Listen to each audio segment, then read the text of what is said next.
Imagine waking up one morning and stepping into your living room, only to find 3 feet of seawater lapping at the couch. For millions along California's coast, that nightmare is not science fiction, but a forecast for the year 2050. Scientists already warn that just 20 inches of sea level rise could submerge $17.9 billion in property losses.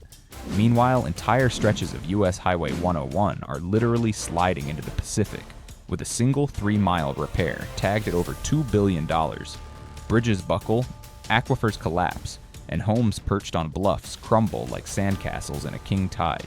The question practically screams, how do you fight not just storms, but the very ground beneath your feet? California's answer is staggering. Tens of billions poured into tunnels, reservoirs, wetlands, and seawalls in an attempt to outwit geography itself.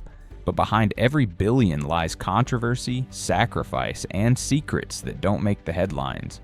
This is the Downturn Report, where the truth gets personal. And tonight we peel back the curtain to show how California is betting its future against the forces of nature. Shifting ground crisis. California is like a gambler sitting on the edge of a collapsing poker table.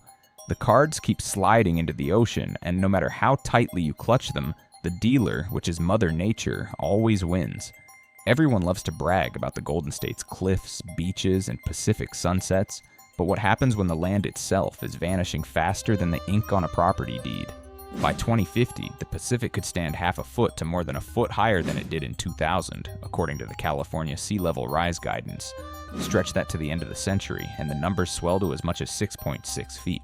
That's not a little extra tide. That's a bulldozer made of salt water, ready to erase entire neighborhoods. Southern California alone could see between 31% and 67% of its sandy beaches vanish.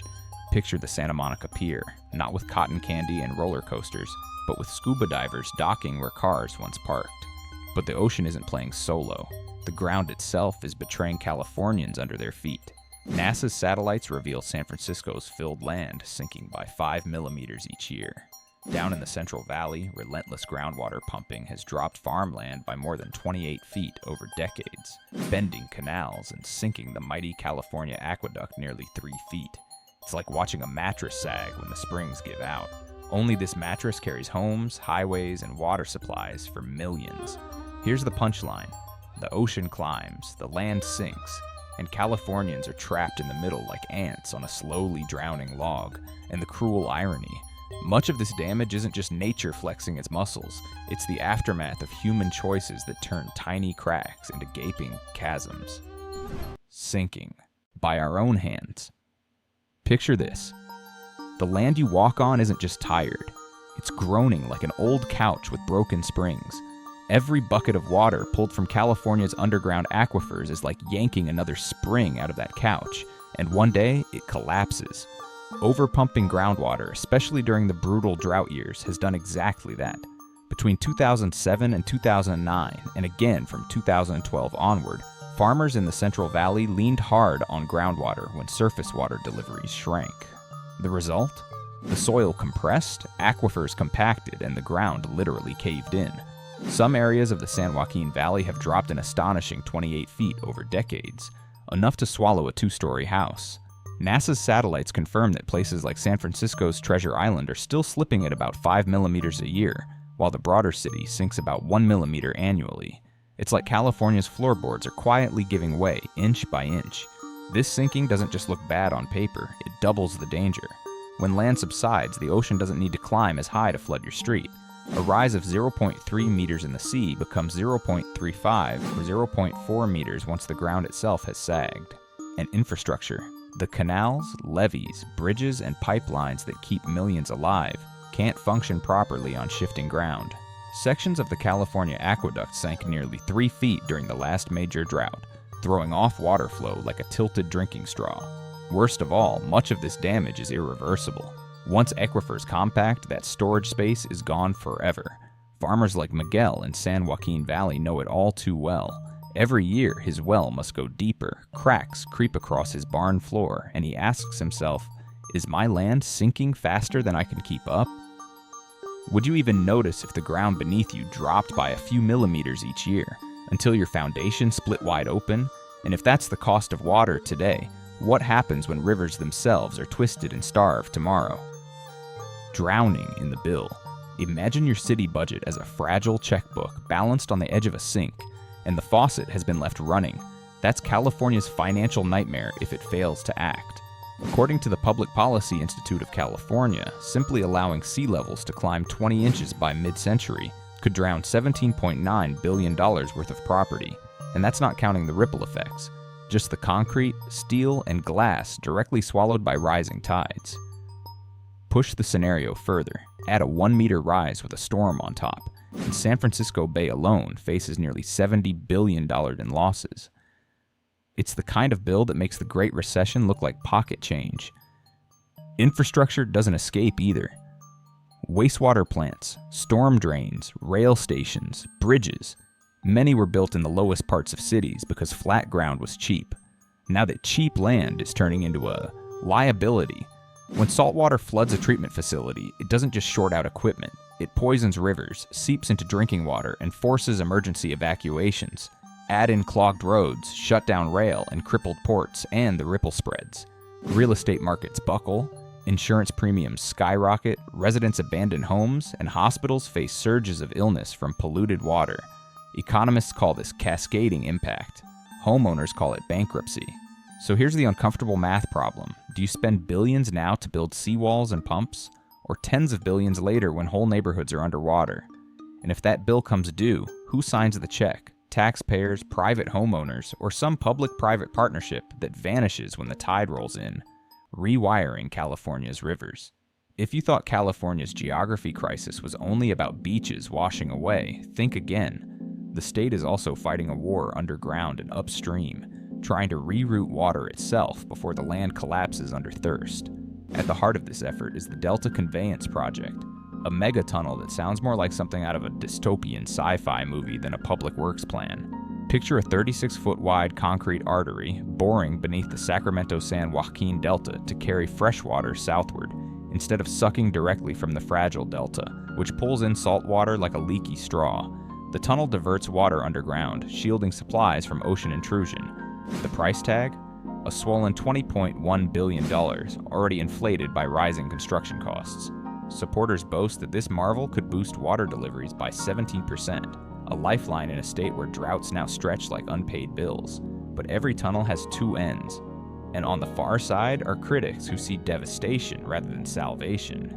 Environmentalists warn that altering delta flows could throttle endangered fish species.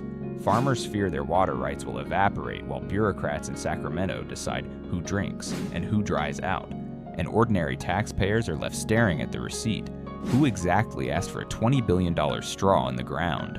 Meanwhile, another colossal gamble rises north of the delta. The Sites Reservoir.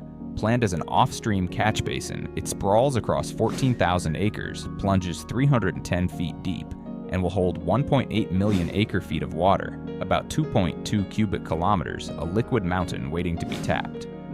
At an estimated $3.9 billion, backers say it could pump $260 million annually into the economy, turning storm deluges into drought insurance. Construction is slated to begin in 2025, finish by 2030. If environmental approvals and local opposition don't sink it first, native tribes contest cultural impacts, residents worry about noise, dust, and land loss. For Joe, a weary Central Valley farmer, these projects are lifelines, or nooses. He knows that if next year's drought bites hard, his almond orchards may wither, without water rerouted from the delta. For a family in Southern California suburbs, the same projects mean water still flows from the kitchen tap in August. So the question echoes, is California building safety nets or digging deeper holes? Smart seawalls and living nature. California is realizing that not every battle with the ocean can be won with concrete and steel. For decades, the default response was to stack up walls like medieval fortresses. But here's the problem. Hard seawalls protect one property while dooming the next stretch of beach to vanish. It's like fixing one tooth while the rest of your jaw rots away. That's why the state has turned to soft defenses, projects that borrow power from nature itself. Take the Bologna Wetlands restoration near Los Angeles. Once sprawling marshes, they were hemmed in by 900 feet of levees that strangled tidal flow. The plan was to reopen 200 acres, letting saltwater return and creating a buffer zone against sea level rise. The idea was elegant. Give the ocean room to breathe, and in return it absorbs the punch of storm surges. But in 2023, the project's environmental review collapsed under legal challenges, forcing a rewrite still pending. To skeptics, it looks like bureaucracy drowning faster than the wetlands themselves. Yet the bigger picture shows steady progress. The California Coastal Conservancy has backed more than 4,000 shoreline projects, reviving nearly 400,000 acres of habitat with about $1.8 billion in funding. These range from tidal marshes to urban dunes, weaving living buffers instead of sterile walls. In Los Angeles, a $5.1 million dune restoration effort now shields Zuma, Dockweiler, and Redondo beaches. Native plants root the sand. Dunes act like natural sponges, and when waves crash, the energy bleeds away before hitting homes. Compare that to concrete. Strong in the short term, but ecologically bankrupt. So here's the question. Would you trust a patch of sand and shrubs to guard against waves worth millions in damages? Or do we learn finally that nature's foam cushions are sometimes stronger than our proudest blocks of stone? Roads on the edge. California's highways aren't just lines on a map, they're lifelines, and some of them are literally sliding into the Pacific. The most infamous stretch is the last chance grade of Highway 101 near Crescent City. Picture 3 fragile miles of asphalt clinging to cliffs, crumbling a little more with every winter storm. Engineers warn that without intervention, the road could collapse entirely, cutting off Northern California like a severed artery. The proposed fix is bold. A 6,000-foot tunnel, burrowing 1.8 kilometers through the mountain at a cost of $2.1 billion. Pricey? Yes. But the alternative is worse. Isolation, blocked commerce, and residents marooned behind landslides. For locals, it's not a question of convenience, but survival. Either build the tunnel or watch their only highway sink into the sea. Far south in San Diego County, the state is betting on a different monster, the $6 billion North Coast Corridor program. Spread over 40 years, it's more than a construction plan. It's a reshaping of the region's arteries.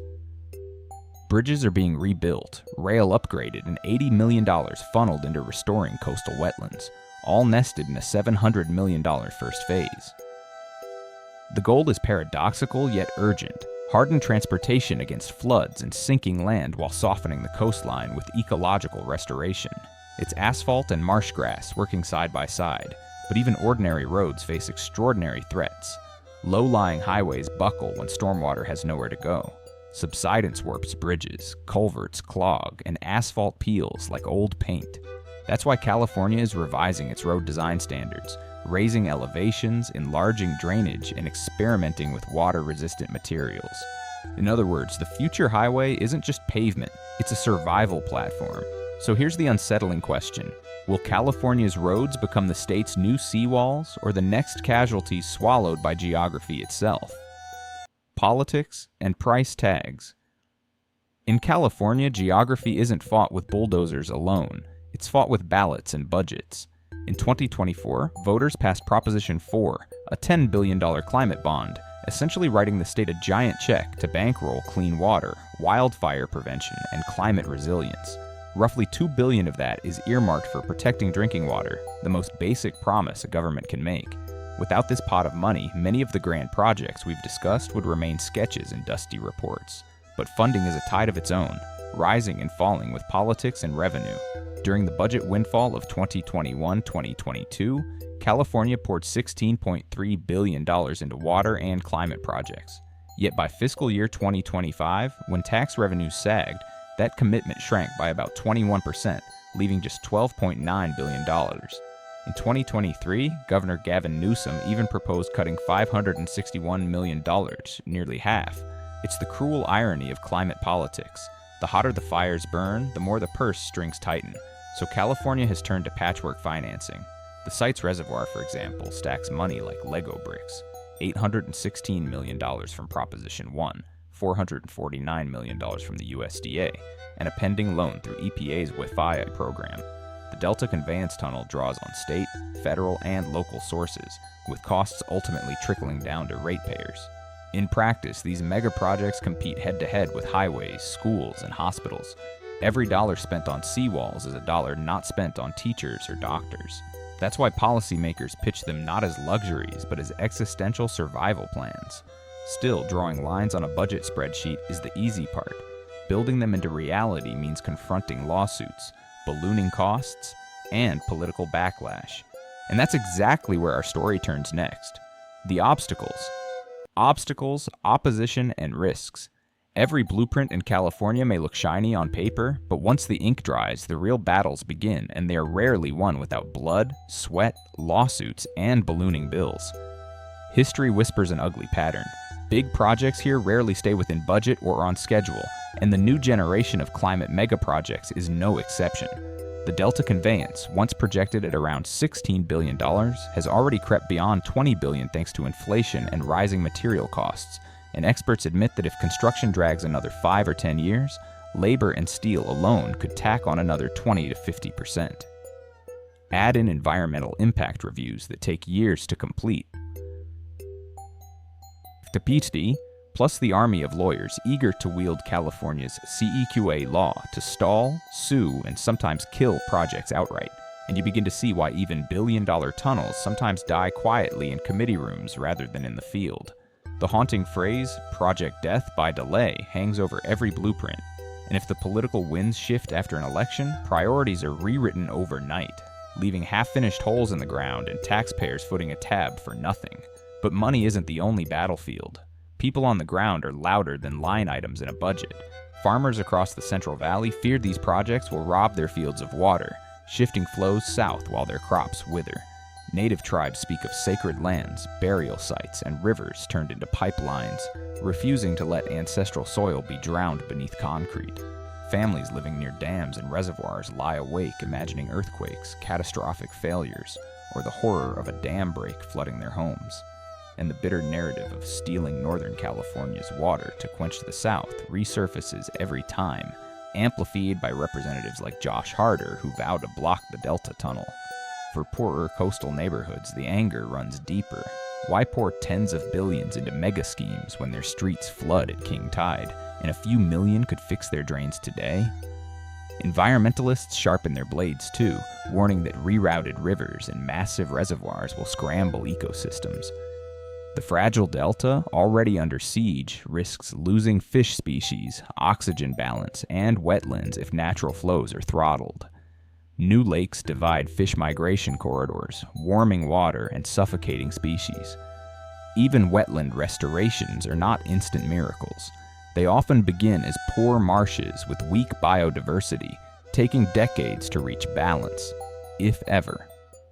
Hard seawalls may defend one line of beach, but they trigger end scour, ripping sand away where the wall ends, eroding faster than before.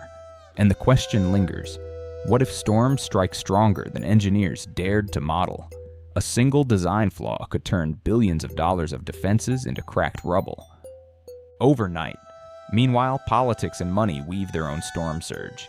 In 2023, Governor Gavin Newsom proposed cutting nearly half the coastal resilience budget despite mounting threats, a grim reminder that climate spending can be sacrificed when coffers shrink. New administrations could gut projects midstream, treating them as bargaining chips or scapegoats in partisan fights. For every advocate who insists, "do nothing and we drown," there's a critic calling these mega projects boondoggles too costly for ordinary taxpayers to swallow. And behind closed doors, the truth is sharper.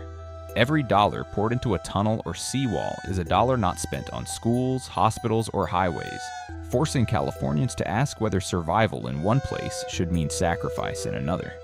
Public trust is the last fragile levee. Every delay, every cost overrun, every project that underdelivers chips away at confidence, leaving people to mutter that government promises are as sturdy as sandcastles in a rising tide. So ask yourself, if you were a taxpayer, would you pay an extra $500, even $1,000 a year just to keep coastal communities above water? And is it fair if the whole state subsidizes projects that benefit only certain regions? These aren't abstract questions. They're the kinds of fractures that split legislatures and ignite protests. And yet, with all these obstacles, the spiraling costs, the lawsuits, the angry farmers and tribes, the battered ecosystems, the whiplash politics, one question remains suspended like a guillotine blade. If every barrier were somehow overcome, If the bulldozers roar and the wetlands bloom and the seawalls rise, will Californians at last see something resembling victory? That, after all, is the gamble we must weigh before stepping into the next chapter. The promised benefits if all goes well. If success arrives. Imagine waking up in a coastal home where storm sirens no longer trigger panic but simple preparation because the defenses are already built, the pumps already primed, and the seawalls already tested. If California's vast climate projects operate as promised, hundreds of thousands, perhaps millions, of homes could remain dry in the face of rising tides. Analysts estimate that just by holding back a 20-inch sea rise, $17.9 billion in property damage could be avoided. In the San Francisco Bay, comprehensive adaptation plans could blunt the edge of a $105 billion disaster bill, keeping neighborhoods intact and insurance rates from spiraling into bankruptcy. Roads, drainage pipes, treatment plants, and transit lines would keep working during storms instead of grinding to a halt, saving untold millions in emergency repairs. A flood once capable of paralyzing an entire region would instead meet a network of filters, gates, and backup pumps designed not to eliminate disaster, but to tame it into inconvenience. Wouldn't you rather endure a power outage than watch saltwater swallow your living room? Winds don't stop at human doorsteps. Restored wetlands and living shorelines breathe life back into battered ecosystems. If Bologna Wetlands is finally realized, 200 acres of new marshland will reappear, offering safe harbor for fish nurseries and migratory birds. Native plants stitch sand dunes together, creating natural shock absorbers that soak up wave energy before it slams into homes. Mangroves and marshes store carbon like vaults, slowing climate change while protecting against it. Nature doubling as both firefighter and bodyguard. Cleaner groundwater, shielded from salt intrusion, means coastal families drink safely. And perhaps most importantly, a chain of revived habitats would reconnect fractured corridors, allowing wildlife to migrate without being trapped by concrete. It's not just survival, it's revival.